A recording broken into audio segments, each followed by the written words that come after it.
मैं हूँ सृष्टि और आप सभी का मेरे YouTube चैनल सृष्टि रेकी हीलिंग टेम्पल में एक बार फिर से बहुत बहुत स्वागत है, अभिनंदन है और आप सभी को मेरा सादर प्रणाम। मैं आशा करती हूँ आप सभी स्वस्थ हैं, खुश हैं, तंदुरुस्त हैं, भय मुक्त हैं और तनाव मुक्त हैं।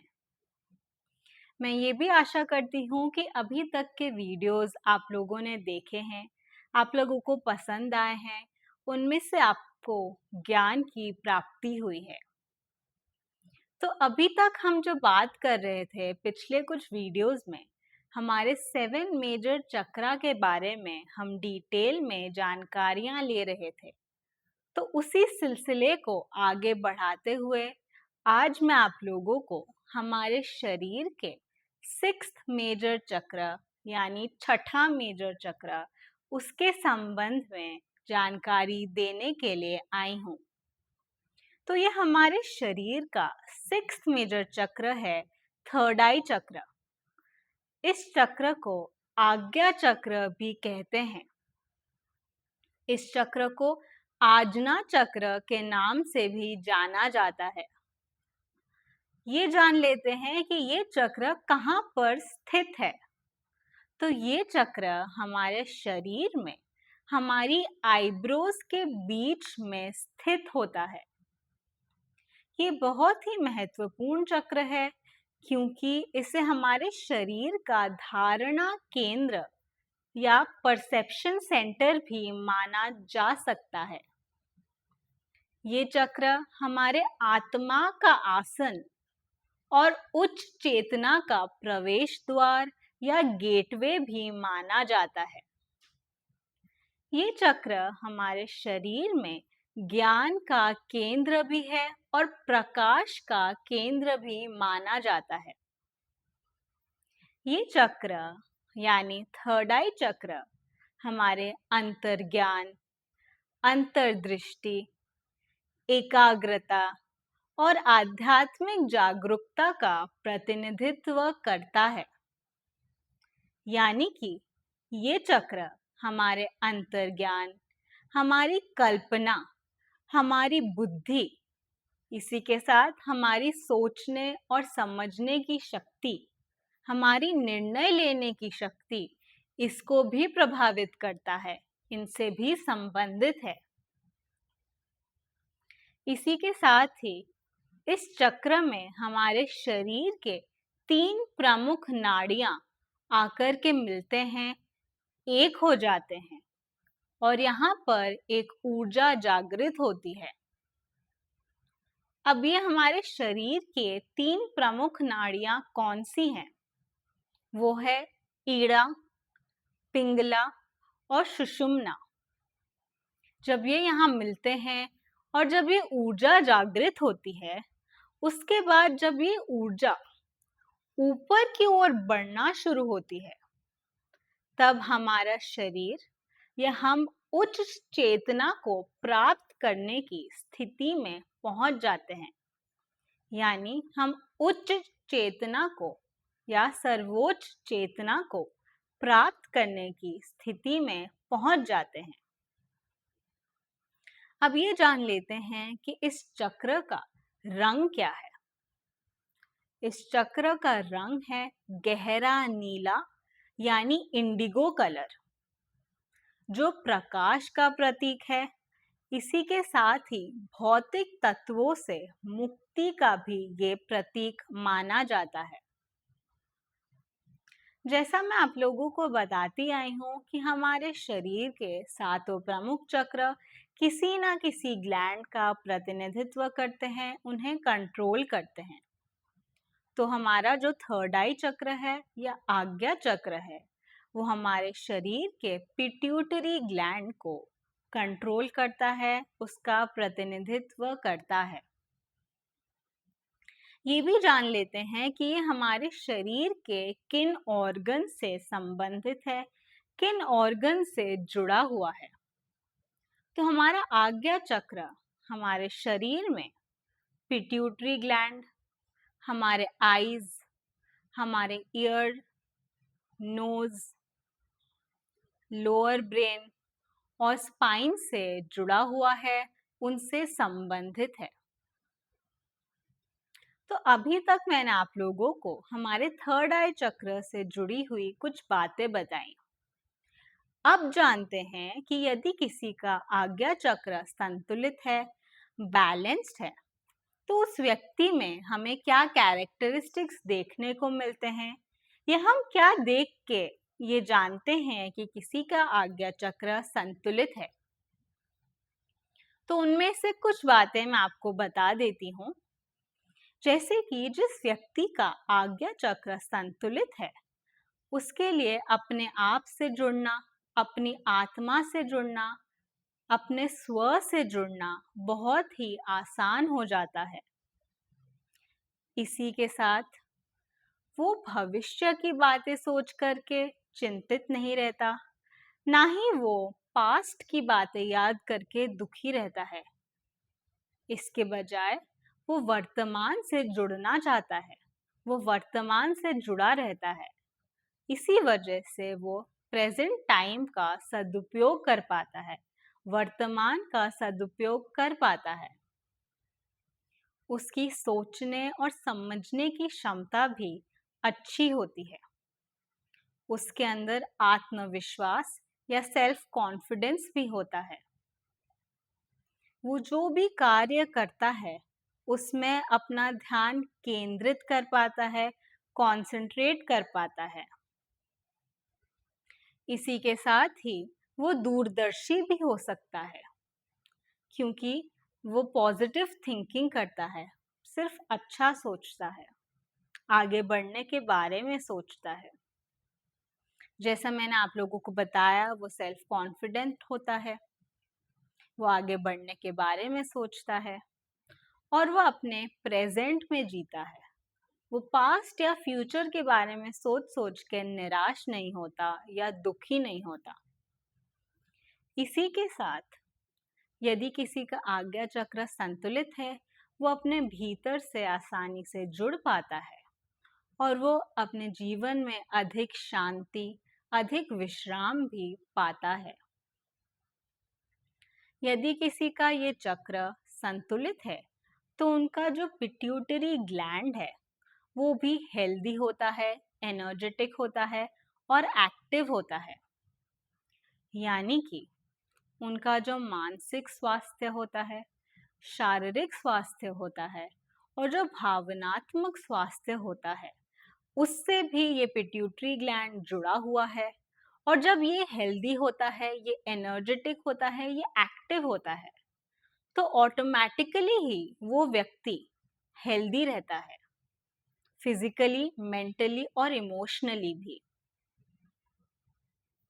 अब जानते हैं कि यदि किसी का ये चक्र असंतुलित हो गया है, इम्बैलेंस हो गया है, तब उस व्यक्ति में किस तरह के कैरेक्टरिस्टिक्स हम देख सकते हैं, या उस व्यक्ति को क्या कठिनाइयां आ सकती है।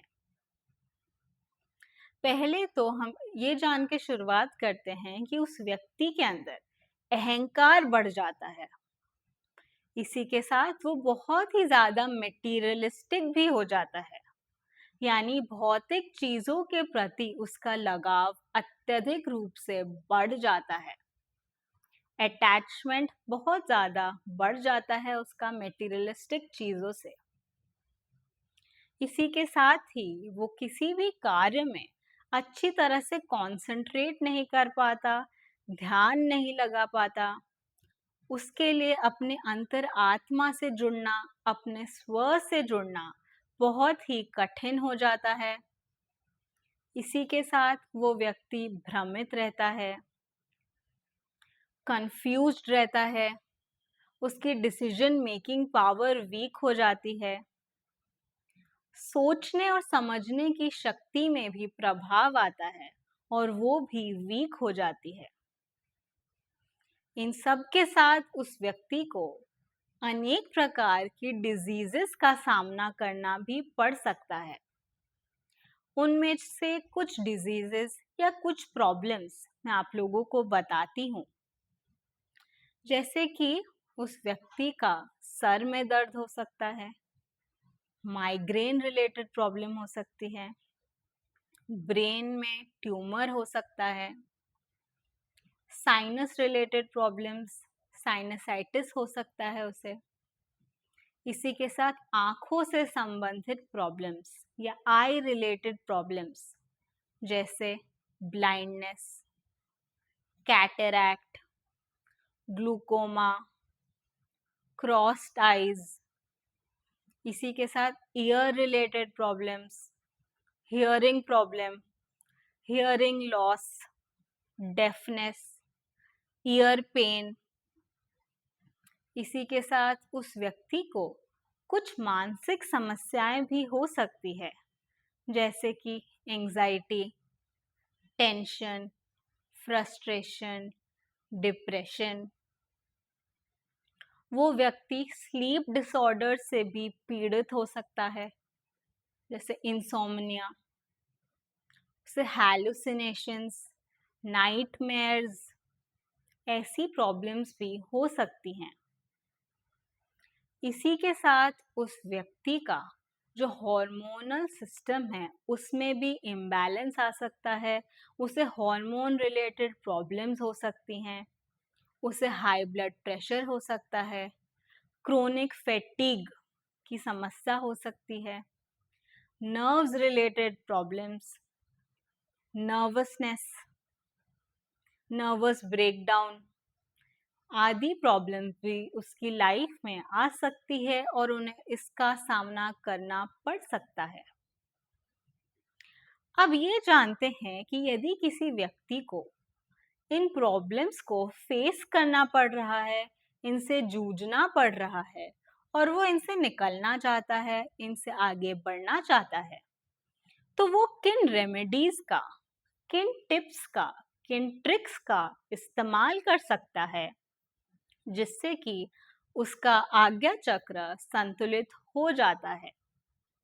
उसमें से कुछ टिप्स, कुछ ट्रिक्स मैं आप लोगों को बताऊंगी। तो जो पहली रेमेडी मैं आप लोगों को बताना चाहती हूँ वो है खाद्य से संबंधित, यानी फूड से रिलेटेड, कि आप कौन से खाद्य पदार्थ को ग्रहण करें, कौन से फूड प्रोडक्ट्स कंज्यूम करें जिसके द्वारा आप अपने थर्ड आई चक्र को संतुलित करने का प्रयास कर सकते हैं। तो ये चीजें आप नोट कर लीजिए, आपको ध्यान रखने में आसानी होगी। जैसे कि आप ब्लूबेरी का सेवन कीजिए, ब्लैकबेरी का सेवन कीजिए, पर्पल ग्रेप्स, रेजिन, फिग्स। इसी के साथ वेजिटेबल्स में आप बीटरूट लीजिए, पर्पल कैबेज आता है, आप पर्पल कैबेज का सेवन कीजिए। जो पॉपी सीड्स आती हैं, आप पॉपी सीड्स को भी अपने डाइट में इंक्लूड कर सकते हैं। जिंजर को इंक्लूड कीजिए अपने खान पान में। यदि आप कुछ ड्रिंक्स जानना चाहते हैं तो आप टीज में lavender tea, mint tea consume कीजिए, उनका नियमित रूप से सेवन कीजिए। इसी के साथ ओमेगा 3 से भरपूर खाद्य पदार्थ को भी आप सेवन कीजिए। उनमें से कुछ मैं आपको बता देती हूँ, जैसे कि chia seeds, flax seed, walnut. यदि आप नॉन वेजिटेरियन हैं तो आप fish oil, cod liver oil, egg yolk आदि का सेवन कीजिए। इसी के साथ यदि आपको चॉकलेट्स बहुत प्रिय हैं, यदि आपको चॉकलेट खाना बहुत पसंद है और आप दिन भर में या हफ्ते में एक दो चॉकलेट तो खा ही लेते हैं या उससे ज़्यादा भी खाते हैं, तो आप अपने रेगुलर चॉकलेट को डार्क चॉकलेट से रिप्लेस कर दीजिए और आप डार्क चॉकलेट का सेवन कीजिए, क्योंकि उसके द्वारा भी आप अपने आज्ञा चक्र को संतुलित करने का प्रयास कर सकते हैं। ये डार्क चॉकलेट भी आपके आज्ञा चक्र को संतुलित करने में सहायता प्रदान करता है। अब यदि आप कुछ ऑयल्स का, कुछ एसेंशियल ऑयल्स का इस्तेमाल करना चाहते हैं तो मैं आपको वो भी बता देती हूँ। आप कौन से ऑयल्स यूज़ कीजिए। आप सैंडलवुड ऑयल यूज़ कर सकते हैं, आप बेसिल ऑयल यूज़ कर सकते हैं, आप रोज़मेरी ऑयल यूज़ कर सकते हैं, इसी के साथ आप पाइन ऑयल भी यूज़ कर सकते हैं। यदि आप क्रिस्टल या जेमस्टोन का सहारा लेना चाहते हैं, तो वो भी आप कर सकते हैं। इसमें जो क्रिस्टल आपके थर्ड आई चक्र को संतुलित करने में सहायता प्रदान करते हैं, वो हैं amethyst, Lapis lazuli, purple fluoride, sodalite आदि। यदि आप आसन के माध्यम से अपने इस चक्र को संतुलित करना चाहते हैं, तो आप नियमित रूप से आसन का अभ्यास कीजिए। लेकिन आप कौन से आसन करेंगे? तो जान लीजिए, आप शीर्षासन कर सकते हैं, पद्मासन कर सकते हैं। इसी के साथ आप शवासन का प्रैक्टिस कीजिए। यदि आप चाहे तो आप बालासन भी कर सकते हैं। इन आसनों के नियमित प्रैक्टिस के द्वारा आप अपने आज्ञा चक्र को संतुलित कर सकते हैं। यदि आप मुद्रा का प्रयोग करना चाहते हैं, तो आप हकीनी मुद्रा मेडिटेशन के साथ उसका प्रयोग कीजिए। इसी के साथ ज्ञान मुद्रा, शांभवी मुद्रा, कमल मुद्रा जैसी मुद्राओं का भी आप प्रैक्टिस कर सकते हैं। उनसे भी आप अपने इस चक्र को संतुलित कर सकते हैं। यदि आप बीज मंत्र का उच्चारण करना चाहते हैं या आप मंत्र चैंटिंग के द्वारा अपने इस चक्र को संतुलित करना चाहते हैं, तो आप वो भी कर सकते हैं। इस चक्र का बीज मंत्र क्या है? इस चक्र का बीज मंत्र है ओम। तो आप पद्मासन में बैठिए और अपने हाथों की मुद्रा ज्ञान मुद्रा में रखिए और ओम का चैंटिंग कीजिए। इसके द्वारा आप अपने थर्ड आई चक्र को या आज्ञा चक्र को संतुलित कर सकते हैं। इसी के साथ ही त्राटक एक बहुत ही शक्तिशाली पद्धति है, जिसमें आप कैंडल फ्लेम को या प्योर काऊ घी के दीपक के फ्लेम को उस पे कॉन्सेंट्रेट करते हैं, उस पे ध्यान केंद्रित करते हैं। लेकिन आप एक चीज ध्यान रखिए कि यदि आपको किसी भी तरह की आंखों से रिलेटेड समस्या है या आई रिलेटेड प्रॉब्लम है, तो आप त्राटक ना करें। इसी के साथ यदि आप प्राणायाम के अभ्यास से भी अपने इस चक्र को संतुलित करना चाहते हैं, तो आप वो भी कर सकते हैं। उसके लिए आपको अनुलोम विलोम प्राणायाम या भ्रामरी प्राणायाम की सहायता लेने की आवश्यकता है। उनका नियमित रूप से अभ्यास कीजिए और आप अपने इस चक्र को संतुलित कर पाएंगे। अब आते हैं रेकी पे, कि रेकी के द्वारा आप अपने इस चक्र को कैसे संतुलित कर सकते हैं। तो ये आप ध्यान से सुन लीजिए कि यदि आप रेकी हीलिंग करते हैं, यानी रेकी उपचार करते हैं, तो आप जितना ज़्यादा से ज़्यादा दूसरों का रेकी हीलिंग करेंगे, दूसरों का रेकी उपचार करेंगे, उतनी ही आपका ये चक्र, आपका थर्ड आई चक्र उतना ही शक्तिशाली होता जाएगा, उतना ही पावरफुल होता जाएगा। इसी के साथ यदि आप चक्र संतुलन के माध्यम से अपने 7 चक्रस को बैलेंस करना चाहते हैं, तो आप वो भी कर सकते हैं।